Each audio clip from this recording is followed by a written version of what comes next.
आइए जानते हैं आज के प्रमुख अंतर्राष्ट्रीय खबरों को। पहले एक नजर हेडलाइंस पर।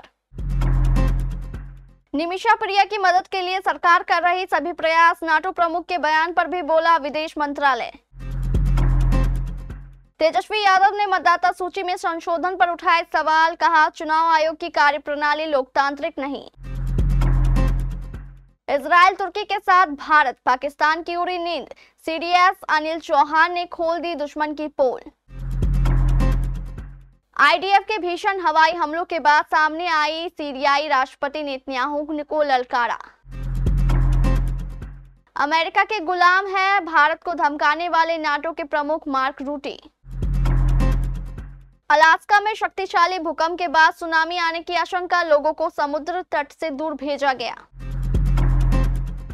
बलूचिस्तान में पाकिस्तानी सेना के जवानों की बस पर बीएलए का हमला, 29 जवानों की मौत।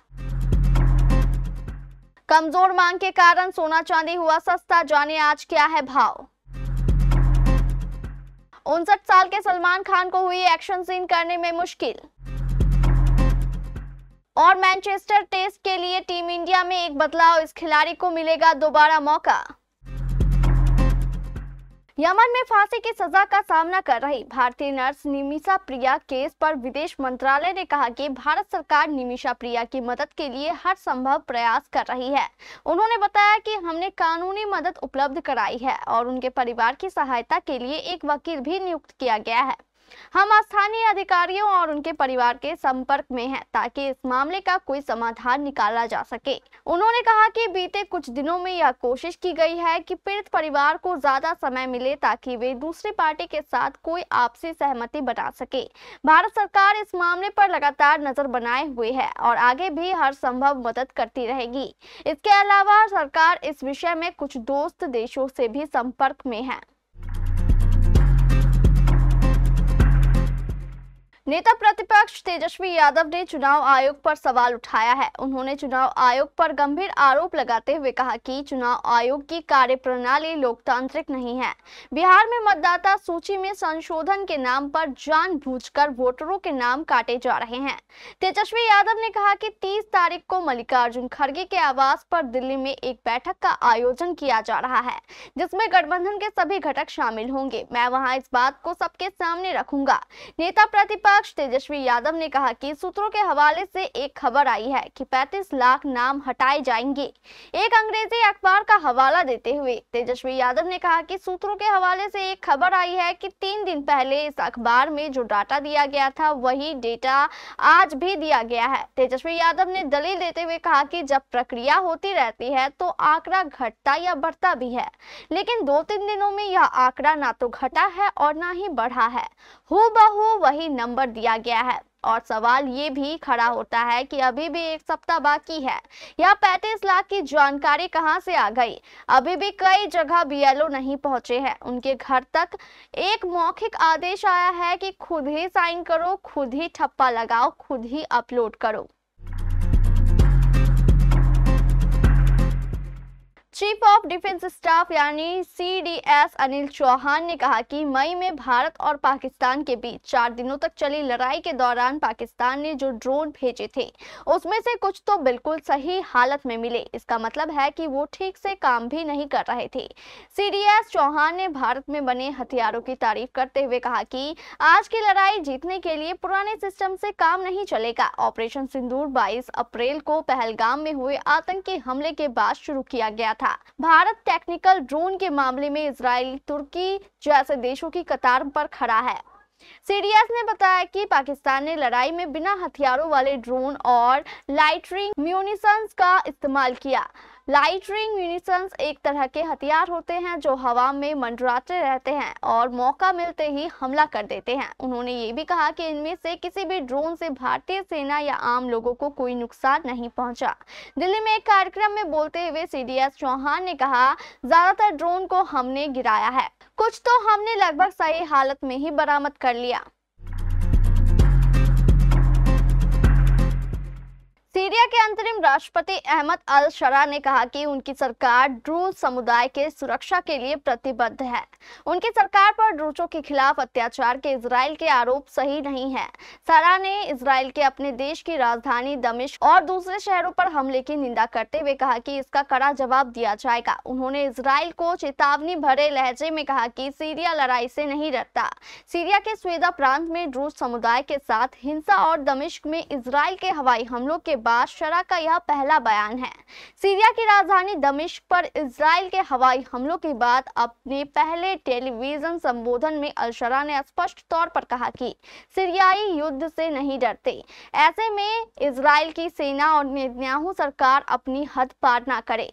स्वेदा प्रांत में ड्रूज मिलिशिया और बोडोइन जनजाति के झड़पों में 350 से ज्यादा लोग मारे गए हैं। हालांकि ड्रूज नेताओं के साथ सीरिया सरकार ने युद्ध विराम के बाद सेना स्वेदा से हट रही है, लेकिन यह स्पष्ट नहीं किया है कि समझौता कायम रहेगा या नहीं।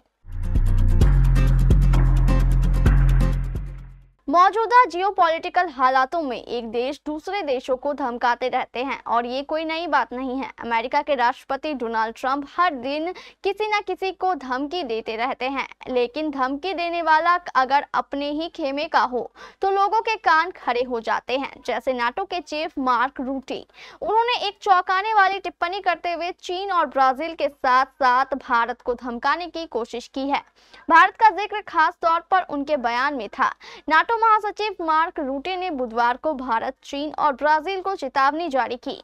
उन्होंने धमकी दी कि अगर वे रूस के साथ व्यापार करना जारी रखते हैं तो खासकर तेल और गैस के क्षेत्र में उन पर 100% सेकेंडरी प्रतिबंध लगाए जाएंगे। ये चेतावनी उस स्तर से आई है जहां से आमतौर पर डिफेंस को लेकर बात होती है।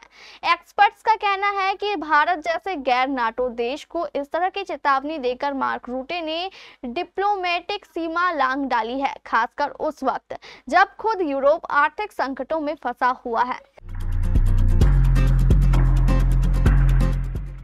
अलास्का के दक्षिणी तट पर भूकंप आया जिससे सुनामी आने की आशंका है। इस बारे में चेतावनी जारी की गई है, जहां 7.3 तीव्रता का शक्तिशाली भूकंप आया। इसके बाद लोगों को ऊंचे स्थानों पर जाने के लिए कहा गया।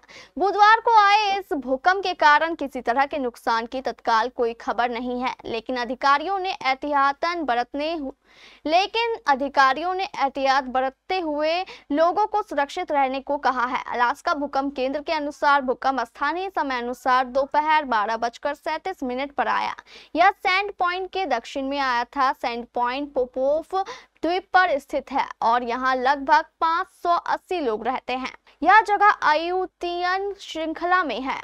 अधिकारियों की आशंका थी कि पहली लहरें यहीं पहुंचेगी। हालांकि राज्य के आपातकालीन प्रबंधन विभाग ने भूकंप के 1 घंटे बाद बताया कि उन्हें किसी नुकसान की खबर नहीं मिली है। विभाग के प्रवक्ता जेरेमी जीडेक ने कहा, हमने इस क्षेत्र में पहले भी भूकंप देखे हैं जिसमें सुनामी की बड़ी लहरें नहीं उठी, लेकिन हम इसे गंभीरता से ले रहे हैं और अपनी प्रतिक्रियाओं का पालन कर रहे हैं। हम ये सुनिश्चित कर रहे हैं कि समुदायों को सूचित किया जाए ताकि वे अपनी निकासी की प्रक्रियाओं को शुरू कर सके। पाकिस्तान के बलूचिस्तान प्रांत में पाकिस्तानी सेना के जवानों पर बड़ा हमला हुआ। बलूच लिबरेशन आर्मी यानी BLA ने पाकिस्तानी सैनिकों को लेकर कराची से क्वेटा जा रही बस को IED हमले में निशाना बनाया, जिसमें 29 पाकिस्तानी जवान मारे गए। BLA के एक अन्य हमले में 2 पाकिस्तानी जवानों की मौत हुई है। इसके साथ ही बलूच लिबरेशन फ्रंट यानी BLF ने भी कलात और छाऊ में हमलों को अंजाम दिया। यह हमलों में भी कई पाकिस्तानी सैनिक मारे गए हैं। पाकिस्तानी सैनिक ने मुठभेड़ की बात को स्वीकार किया और हताहतों की पुष्टि की है, लेकिन जवानों की मौत की संख्या विद्रोही समूहों के दावों से अलग बताई गई है। विदेशी बाजारों में कमजोर मांग के बीच स्टॉकिस्टों की लगातार बिकवाली से सोने चांदी की कीमतों में गिरावट देखी गई है। गुरुवार को राजधानी दिल्ली में सोने की कीमत 200 रुपए की गिरावट के साथ 98,670 रुपए प्रति 10 ग्राम पर पहुंच गई। 99.5% शुद्धता वाला सोना 200 रुपए की गिरावट के साथ 98,200 रुपए प्रति 10 ग्राम पर रह गया। वहीं चांदी की कीमत 500 रुपए घटकर 1,10,500 रुपए प्रति किलोग्राम पर रह गई। गई। अखिल भारतीय सराफा संघ ने इसकी पुष्टि की है। आवास फाइनेंशियल सर्विसेज के मुख्य कार्यकारी अधिकारी चिंतन मेहता ने कहा कि एआई चीफ प्रबंध हटने के बाद अमेरिका चीन तनाव कम हुए हैं। साथ ही राष्ट्रपति डोनाल्ड ट्रंप द्वारा भारत के साथ व्यापार समझौता होने के संकेत के बाद सुरक्षित निवेश की मांग कम होने से सोने की कीमतों में गिरावट आई है।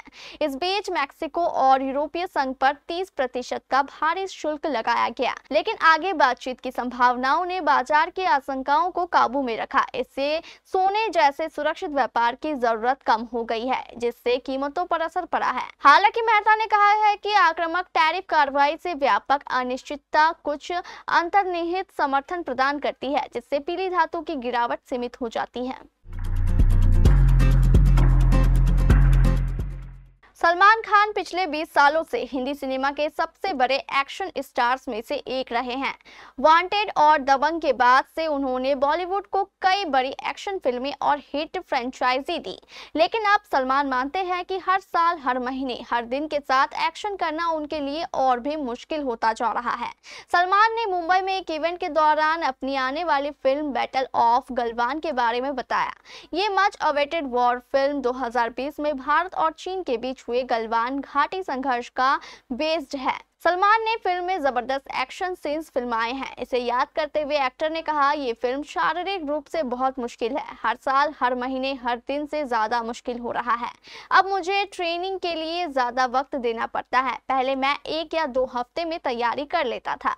अब मुझे दौड़ना, किकिंग, पंचिंग और बाकी सब करना पड़ता है। ये फिल्म सब कुछ डिमांड करती है। टीम इंडिया के बल्लेबाज करुण नायर को इंग्लैंड दौरे पर भले ही दूसरा मौका मिला हो, लेकिन वो इसका फायदा उठाते नहीं दिखे। 8 साल बाद प्लेइंग 11 में लौटे 33 साल के नायर ने कुछ पारियों में अच्छी शुरुआत जरूर की, लेकिन उसे बड़ी पारी में नहीं बदल पाए।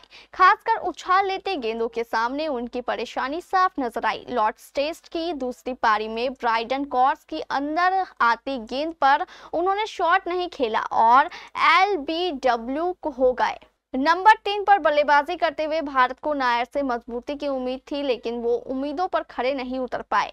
अब जब भारत 5 मैचों की सीरीज में 1-2 से पीछे है और चौथा टेस्ट 23 जुलाई से शुरू होना है, तो टीम मैनेजमेंट को बड़ा फैसला लेना होगा। क्या करुण नायर पर भरोसा बनाए रखे या युवा साई सुदर्शन को मौका दे? अभिमन्यु ईश्वरन भी एक ऑप्शन है।